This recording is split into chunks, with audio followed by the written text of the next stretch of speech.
How you doing today, brother? Round two. I'm good. Round two. Round two. All right. Round two. Funny thing about round two.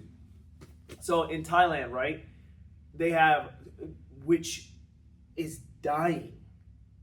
In terms of? Muay Thai is changing. It is evolving for a world moving at a really much faster pace. Now, Muay Thai was already 5 rounds. Okay. So the 5 round, there's an arc to the fight. Round 1 is like this feel out round.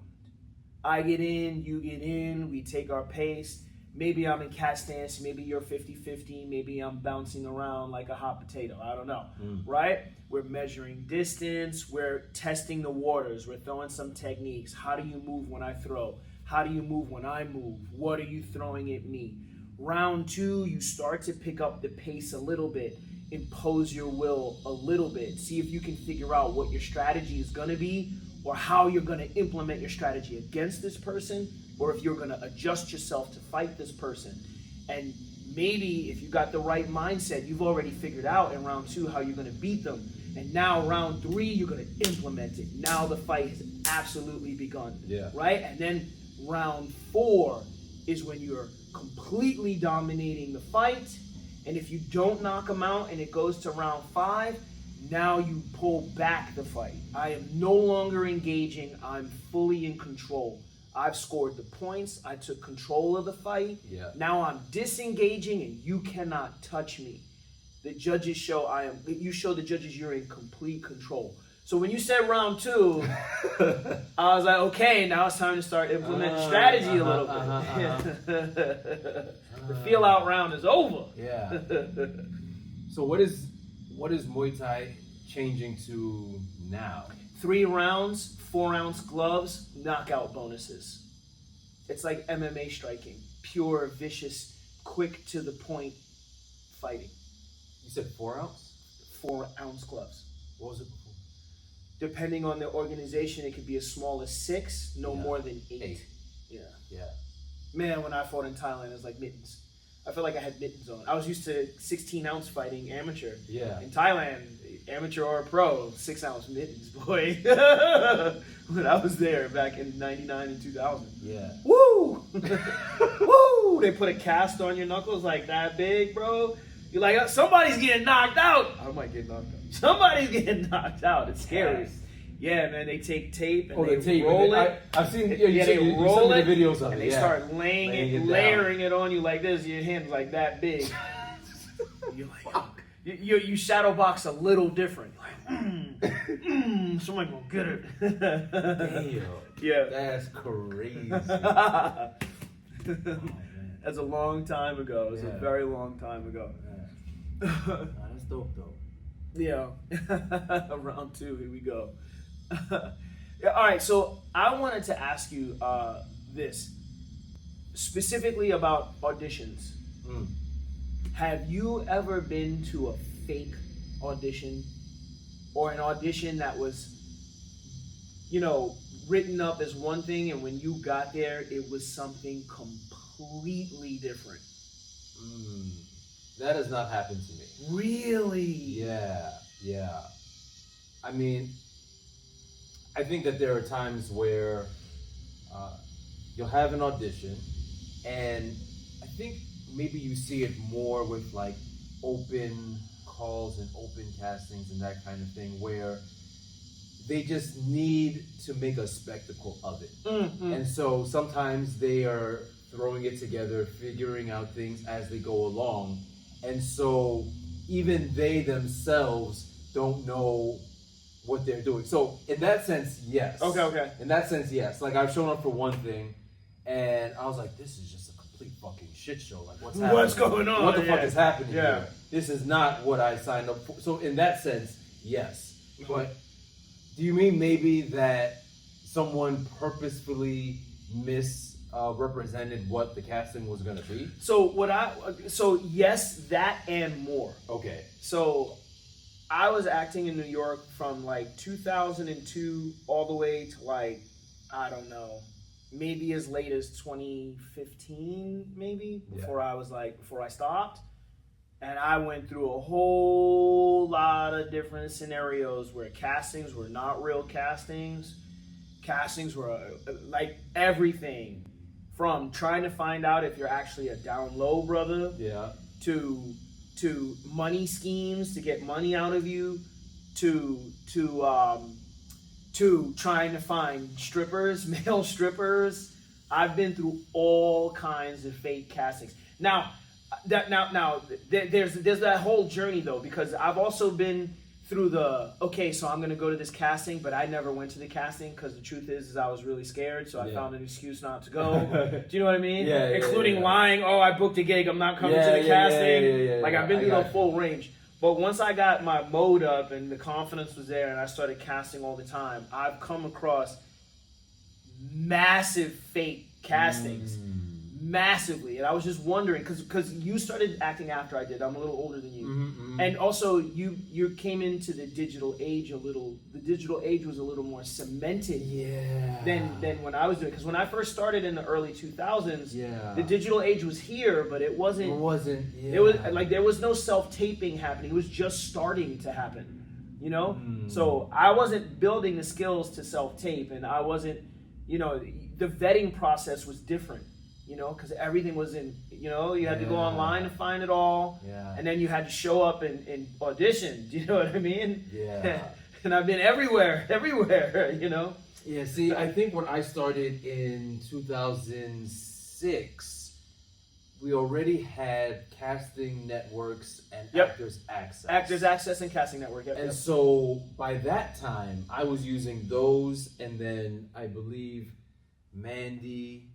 And then that was really it. And so I think I was relatively fortunate in that the vetting done by casting networks and Actors Access, Mandy a little bit less so, but definitely Actors Access and casting networks, the vetting process was pretty good. Actors Access and Craigslist are where I came across most of the fake Fugazi Craigslist casting craziness. Yeah, okay. Yeah.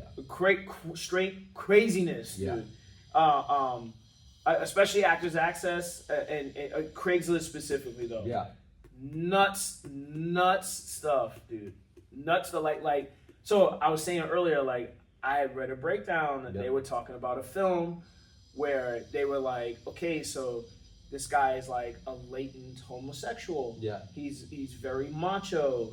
He's very straight, and he has a girlfriend, but he's on the down low, and he's trying to get her to do these experimental things. And as an actor, you're like, all right, here we go. We got a conflicted character here, Yeah. He's what's deep down inside him is bursting through. I'm like, oh, this is meaty. Yeah. I'm gonna get into this. Yeah, you know what I mean? And then I show up to the casting, and I'm like, oh, what's going on here? Wait a minute. Wait. No. This is the character you guys want me to play. They weren't looking. They were looking to see if I was really on the down low. Yeah. And the entire thing was casting for porn. The entire thing was casting for porn, and it was like they were soft selling it. Yeah. So I was supposed to do a scene with my girlfriend. Yeah. And I was supposed to ask my girlfriend to do something on the kink side. Yeah. Right? And I was like all prepared, like I was gonna be here. So I show up, and it's not my girlfriend who's gonna be there's no woman reading with me, there's no woman acting with me. Yeah. And they're like, hey, are you okay doing this with a guy? And I was like, wait, but aren't I supposed to? I was like, all right, let me entertain this. Yeah. So I did this scene with the guy, and they kept pushing for more. Yeah. Are you comfortable touching? Are you comfortable kissing? Would you do it with your shirt off? I was like, hey, what's going on here? I'm like, hey, what's going on here? Yeah. I'm like, hey, this is for a film production, right? This isn't, and then everybody in the room just kind of shut down, got a little nervous, started looking at the floor, and didn't answer me, and then I started sweating. Yeah. I was like, I don't think they're trying to cast me for a role. I think they're trying to. That's not the first time that's happened. That happened to me, dude. It happened. So I went to the William Esper studio. Yeah. And I went to the William Esper studio to learn the Meisner technique of acting. And when you're going there, they tell you do not do any acting. And I was like going on castings anyway, and I was like, I think the universe is trying to punish me for going against what they said. Trying to give you a gentle, not so gentle nudge in another direction. No, but come on, you get what I mean? Like, no matter how good or bad you are, you want to take your craft seriously. Yeah. And if you start taking it seriously, you're looking for the most out there, interesting stuff. You're trying to just dive right in. I was like, okay, so this is kind of up my alley. Like, I'm a former professional fighter. Most people say that you're very masculine. Yeah. And they want me to play this thing that's completely outside of myself. I was like, I love it. Yeah, it's a challenge. I'm gonna do this. I was like, yo, I'm gonna do this. And it wasn't like, oh, I'm gonna make money or oh, I'm gonna be famous. It was like, dude, I'm going to have to really step outside myself and make this happen. Yeah. Do you know what I mean? And then I showed up, and they're like, okay, try this. I'm like, yeah, okay. Wait a minute. What is going on here? Yeah. Have you never had any kind of showing up to anything, and it's not just they don't know what the hell they're doing. It's like, yo, this is something completely different. No, I want to say I've been in that regard. I've been pretty fortunate. Get out of town. Yeah.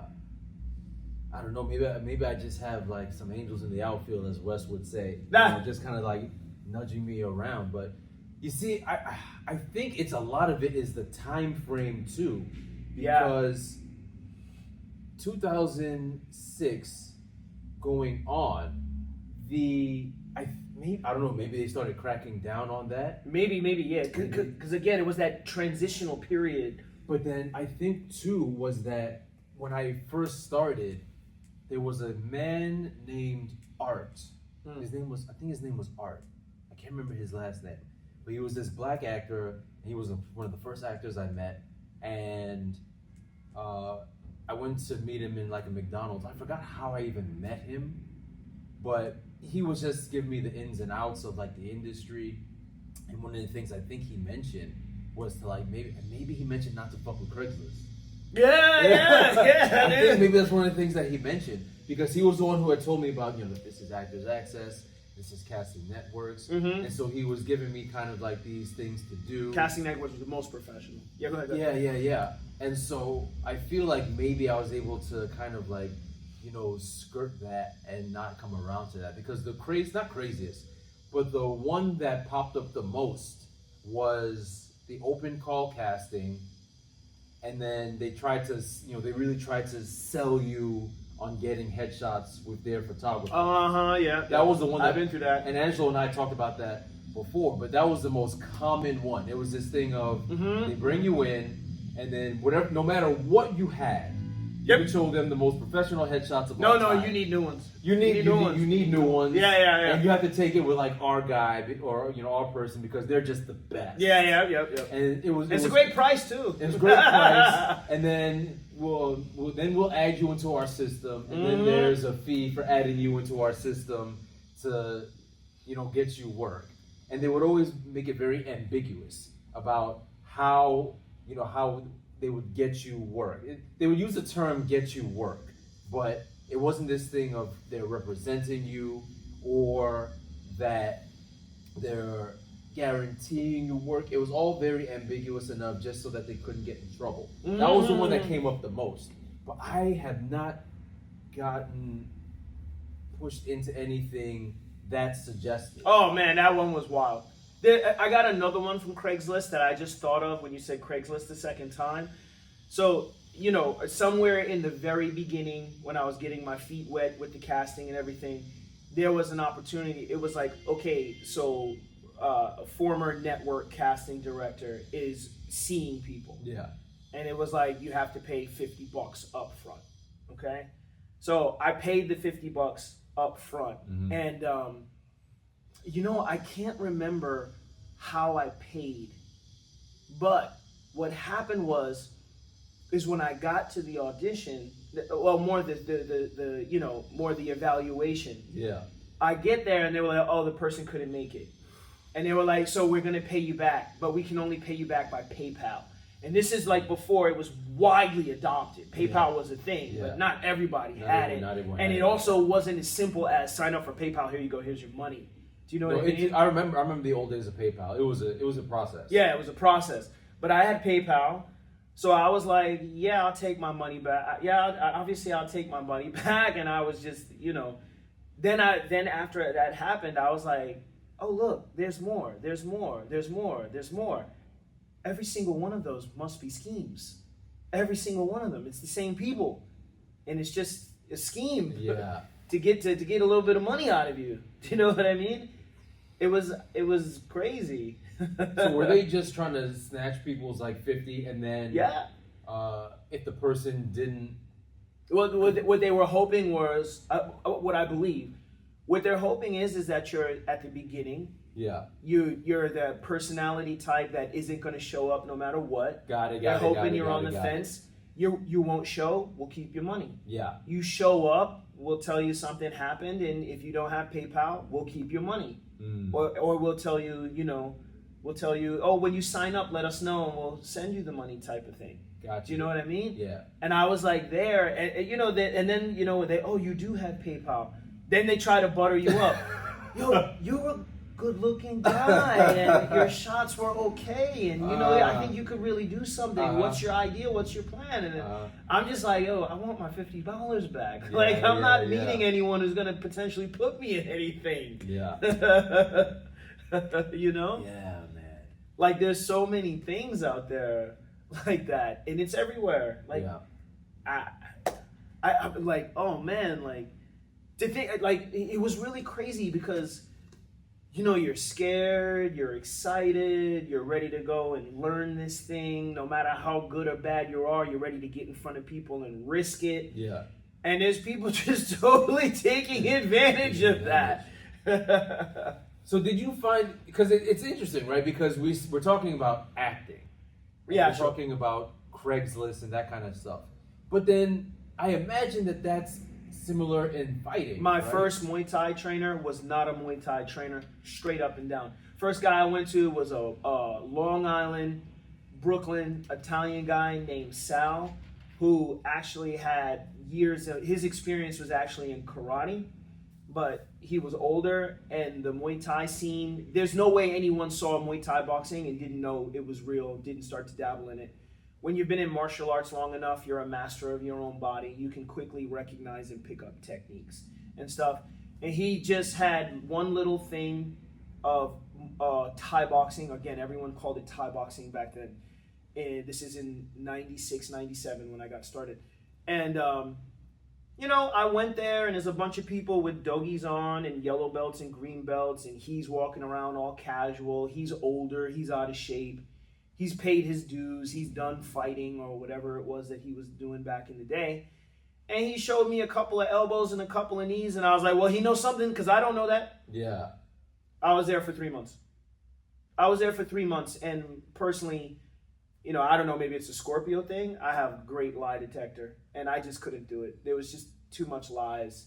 He was lying about his students getting into fights. He was lying about fights that he did. He never did Muay Thai. But again, he knew how to do those elbows and knees, and he had a mastery of karate, and he had his own school. He had multiple schools. Mm-hmm. He made me spar. Yeah. He made me spar.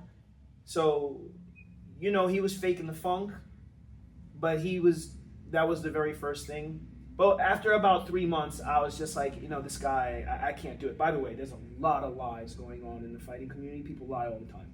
People lie about fighting, lie about their fights, lie about their spars. To this day. They lie all the time. And I try as hard as I can not to deceive myself at the very least, let alone someone else. Yeah. But after about 3 months, all the stuff that happened there, it didn't matter that he knew a little more Muay Thai than I did. It didn't matter that he was making me spar with people.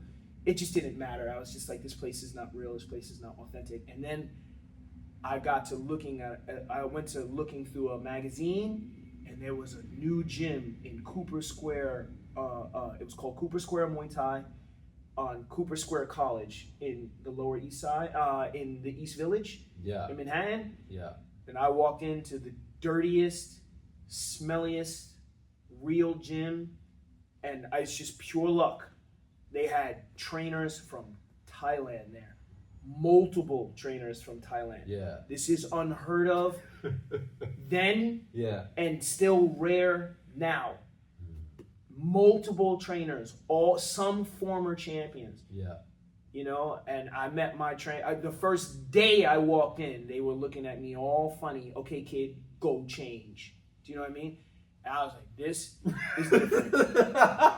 This is different. This is different. The sounds were different. The smell was different. The attitude was different. Yeah. And you know, so there's a lot of fakeness going on there too. I've been to other gyms that are fugazi also. Oh man. You know, but that was not it, bro. See, that's the funny thing about that aspect of it, because it's all right. I mean, acting. You go into maybe a fake acting studio, and then your technique is kind of wonky, and so I mean that's one thing. But like fighting, you know, you're throwing fists. Like this is fisticuffs, man. Right? And so like if you're going to a studio that's all kinds of fugazi, and then your technique is all off, and everyone's all just like you know, you go into a fight against another crew who are on top of the game. That's right. You getting fucked up. That's right. Or even then you could hurt somebody by accident because your technique is so wild and just like There's a lot of dangerous, risky situations. And by the way, as now transitioned full time into coaching, like I don't have to be scared to death of that, but I'm well aware that I am coaching people to go into very dangerous situations. Very, very aware. Because the situation I was in with that first gym was dangerous. That guy wanted me to fight. And, you know, maybe I was young enough. Maybe I was strong enough. Maybe I was talented enough. But it's still high risk. You don't just go, I'm going to teach Thai boxing now. Hey, kid, come here. You don't do that because of what you just said. Like, you come across another trainer, another fighter who are on top of dotting their I's, crossing their T's, really know what they're doing, not just self-belief. You can and will get hurt, you know. I don't live in fear of it because I'm good. I don't live in fear of it, but you know, I'd say it's a serious responsibility taking someone into the ring. Dude, there are people out there living life by the seat of their pants as coaches and as fighters. You fighting. I'll side you up. You ready? Go, kid. Go, go, go, go, go, go. Go, go, go, go, go, go. You won. Yay. You lost. Are you okay? See you around, kid. It's some, again, like, just like the acting world, you know, there's some stuff, you know, you can get yourself embarrassed. You can risk your emotional well-being. So to that extent. Risk your pride.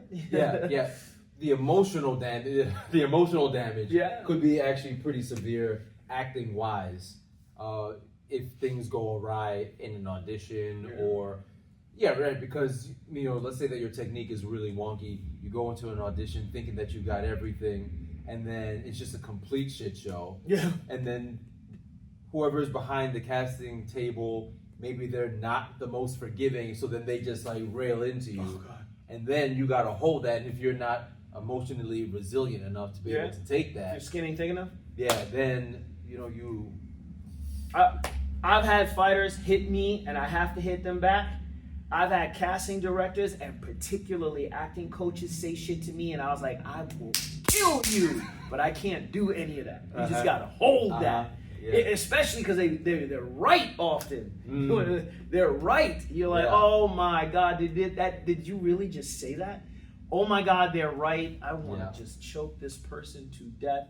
But I can't. That would make me wrong because they're right. I just got to hold this. I may not have liked the delivery. But they're right. But the message was legit. Like, do you understand what I could do to you? Did you really just say that? Oh my God, they were right. Let me just shut the fuck up. Yeah. I look back on some of my previous auditions, and I thought I had it. I had something, but I didn't know that I had something. Yeah. And so that's the space, and we can we can land this plane on that, And I definitely want to hear what you have to say about that. But there is I will continue to come back to this concept. It's like in the Matrix, where Neo goes to see the Oracle. Okay. And everyone goes to see the Oracle at some point. Yeah. And she looks him up and down. She does that little thing. She takes the hands, and she's like, "You've got the gift, but you're waiting for something." And he's like, "For what?" And she's like, "I don't know. Your next life, maybe." Actually, she says it in reverse. Your next life, maybe. Who knows? So, something like that. Yeah. But I feel that a lot, because it's like if you get called into a casting, the sheer fact that you got called into this casting means that they saw something where they're like, this person could be it. Yeah. And I feel like the game is to go in there with that same knowing. And I feel that when I look back on a lot of my auditions, that knowing was not there. That thing of, I'm in here, and it's almost like, oh, I'm not even supposed to be in here. Okay. So some people, I guess, will maybe call it imposter syndrome. It's so funny that people say that, imposter syndrome. That's the new way to say it. I used to just say insecurity. Yeah. Right. So what you just talked about made me feel like there was a range. So I started off the way most people start off. You have the desire to do something, but you're not this raw talent who's going to the top of the pile right away. Sure. You have to develop your instrument, right? Yeah. And as you get better, people recognize what you're doing. You keep grinding. Eventually, the cream rises to the top. If you don't have the talent, it doesn't matter. You can build the skill, and eventually, as long as you've worked hard enough and put in enough time, you're going somewhere. Yeah. The beginning of the acting casting process as a working professional, at the bottom, scared to go on auditions, booking something and scared to go do it, learning how to get better, learning holes in your craft, learning that there is a craft, learning that feelings need to be real and genuine, etc., etc., etc. And what I found with the casting process was, okay, you are now a professional trying to earn a job. That means you need to understand what's being conveyed on the paper. You need to understand and show them competence in that and expressing it. Yeah. You need to be able to take feedback and change if there is feedback. Now, when you have a craft strong enough that you can do that and go and deliver that, all the other stuff on top of it is icing on the cake. You can charm people before and after. Maybe you can charm them during the process, and that's could be okay, right? But, no bold choices. Don't scare them. Simply walk in and show them the competence of what's on the paper that you understand and you can convey. And then if you've got something special that jives with the character because you've brought it to life and you can do something and fit it in, then do so. The business is ruthless. These people are here to get something done to make money. Do you know what I mean? Unless you're a monster talent that can't be denied, you're not getting away with bold choices on what's on that paper. You're not getting away with scaring the casting director or anyone in the room, even if you're playing a villain. Do you know what I mean? Yeah. You're not getting away and doing anything diva.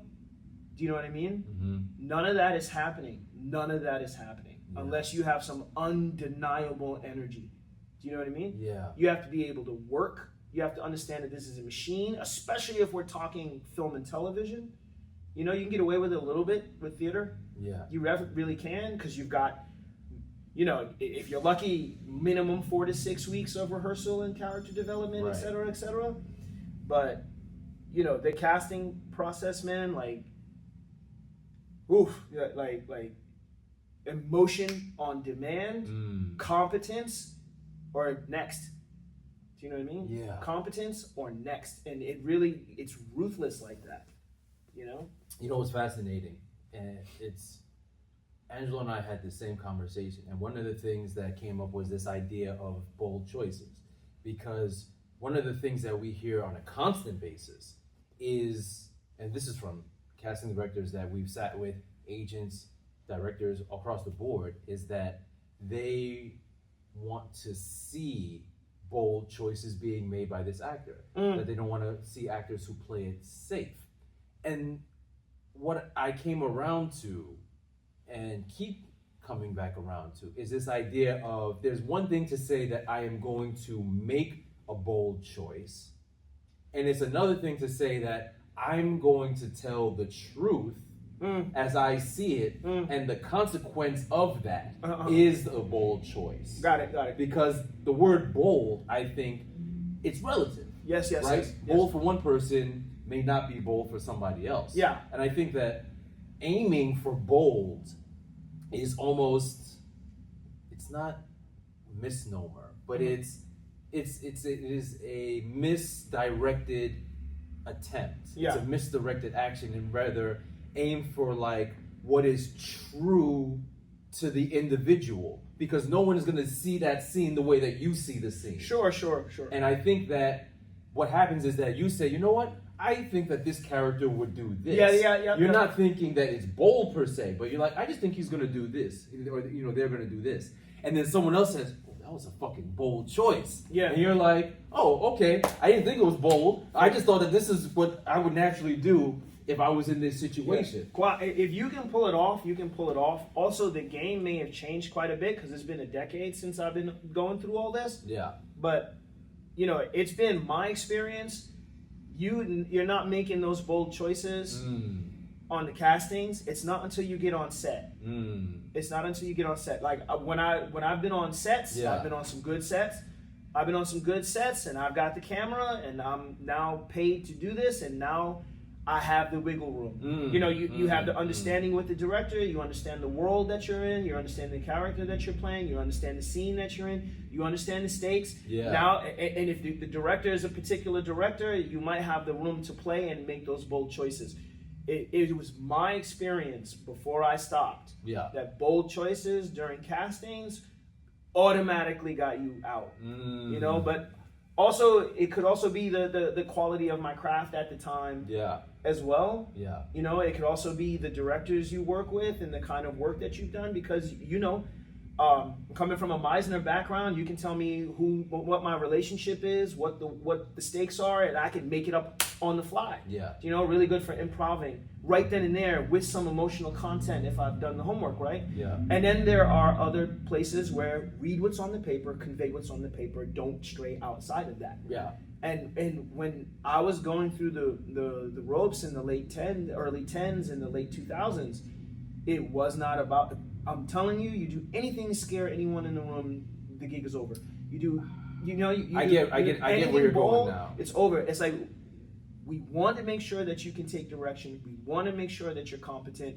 Good, you're shooting next week. Be in the Brooklyn shipyards next week in this warehouse. Got you. And know? I feel like a lot of what you're speaking to, now that I'm hearing it again, is that there was a big shift towards wanting to see improv in the casting, in the audition room. Well, no, they didn't want that improv. Right, so that's what I'm saying. Then you're saying so it's when more now. More now. That's cool. That's cool, because it wasn't then, and I was heartbroken over that. You still have that where there are some productions that they want you to be either word perfect. Sure, they'll tell you.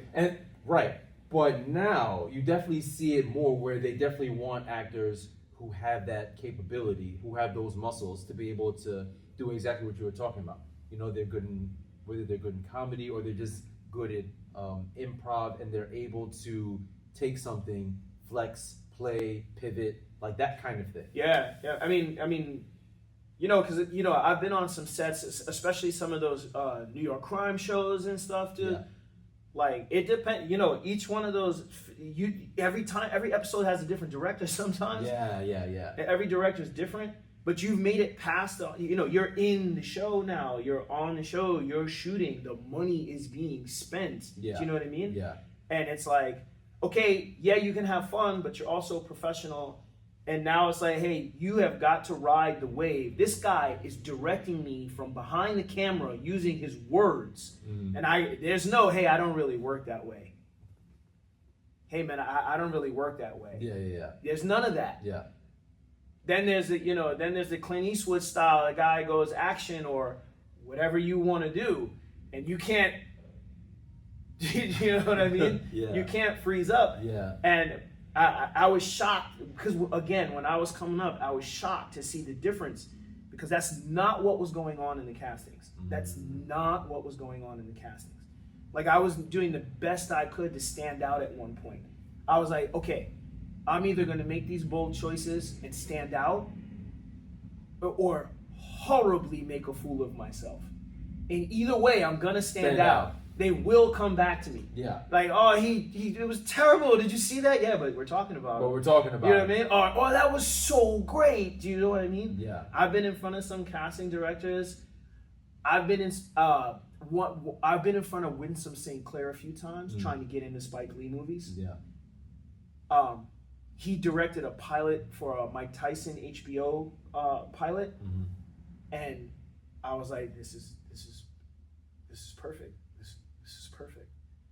Like, I walked into the gym in Brooklyn. One of the boxing oh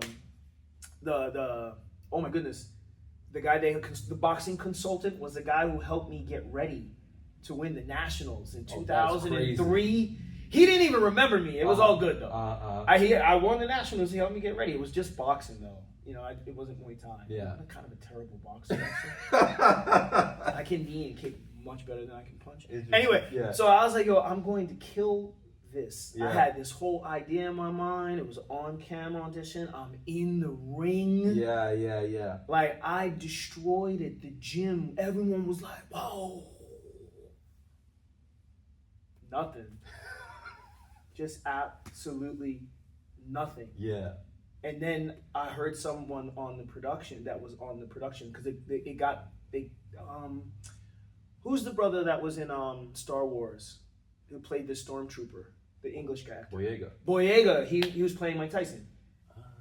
So I don't remember if they shot the pilot or not. Yeah. But I met someone who had made it. Yeah. And they were like, dude, you didn't make it because you went too hard. You went too hard. I was like, dude, he's like, the whole gym lit up. I was like, I know. He was like, you went too hard. Then there's another one with the same casting director, Winston St. Clair. She had an open casting. She had a room of 25 of us sitting in chairs. Yeah. And then she had a panel of other actors that she had cast stuff in. Yeah. People that I had worked with. Yeah. And I'm sitting there and at the time I was with the Living Theater. Yeah. So this was the time when I was doing stage, film, and television. Yeah. I was in my element. I was ready to go. I knew how to memorize. I knew how to bring it here or learn it here. I was ready to go. Yeah. She gave me this monologue from, what's the movie with Jack Nicholson where he's got really bad OCD, in Cuba Gooding Jr. The pills, you make me want to be a better man. She gave me a monologue from that film. Yeah. I can't. I've never seen it. It escapes me. Yeah, I never seen it. So she gave me the monologue. I sat down there, I memorized it like that. Just bang, crushed it. Yeah. Other people are going. I'm checking in. I'm seeing. It's really nice. I got up. I went up there. I destroyed the room. Yeah. I destroyed the room. And then I went and sat back down. She had nothing to say. She just looked at me and said, okay, go sit down. And I sat down. I was like, dude, you did it again. You did it again. And that, and not just that, those two, other experiences as well, all brought me back to, you don't make bold choices. You don't go too hard. You just express competence and understanding, make it possible to take direction, and then you have to wait for when it's appropriate to go hard. You know? Yeah. Because it was so hard for me. Like there was a gap. I understand what De Niro was and what Al Pacino was and what Sidney Poitier was and what Denzel Washington was.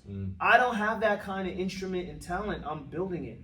And to know that you're not perfect and go in front of people and risk everything, risk your truth, even though you know you're not that caliber, and then to find the confidence.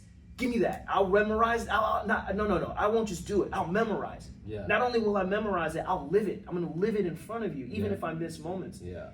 And then to not make it, when you do that, and to get kind of crushed for doing it, oh man, was that something that you had? I had to live. I had to eat that. I had to eat it. That's fascinating, man. Because I'm actually curious as to how you would fare now as, as an actor, revisiting it after having taken a break from it, and then also in conjunction with that, how the landscape has shifted as well. I can tell you right now how I fare now. I wouldn't do anybody else's work but my own until someone saw that, okay, I got something for this person. And then they would come to me with it, and I'd be like, okay, I can do this. I want to do this. I'm interested in this. It's the 100% digital age. It's 100% the age of bring your vision to life. It's not really that much of get into the grind. It's not. It's no longer the I want to be famous era, in my opinion. Yeah. I think a majority of the quality coming out of Hollywood and most professional studios is very low. It is not. It's not the age of I want to be famous. It's the age of I have something to say. I think. I mean, I could be wrong, but I think. I think it's the age of, building momentum. So you got something like Netflix. You got something like Amazon Prime, and they've got all this money and they build all these professional productions. And it's a machine. It's not just the Hollywood machine. It's the Netflix machine. It's the Amazon Prime machine. It's the Hulu machine. It's not Hulu. What is is it Tubi? What are those other ones with the lower budget production? Tubi. I'm not sure. Tubi, you know what I mean? Yeah, there's a bunch. There's a bunch. Yeah. So now instead of it just being Hollywood, it's these different bubbles and islands all over the place. Yeah. But the reality isn't that. The reality just shows how modular it is. Really what it is YouTube. Really what it is Instagram. You know what I mean? The biggest comedians are doing their own skits and they're posting it on Instagram and YouTube. The biggest storytellers, the biggest theater companies, not theater, but the biggest, groups are coming together, producing their content on some place where you can publish it yourself. And then the studios are like, there's talent. There's a movement.